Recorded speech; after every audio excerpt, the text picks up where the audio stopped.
Welcome, in front of me I have Xiaomi AirDots 2 and the LG K62 Plus, and I'll show you how you can connect this to the device.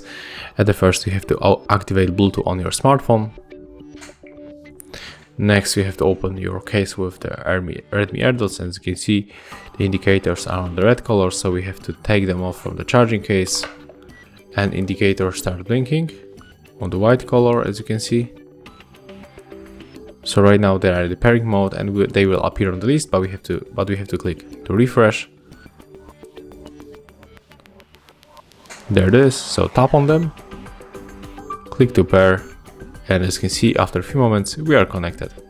So if you find this video helpful, remember to leave a like, comment and of course subscribe to our channel.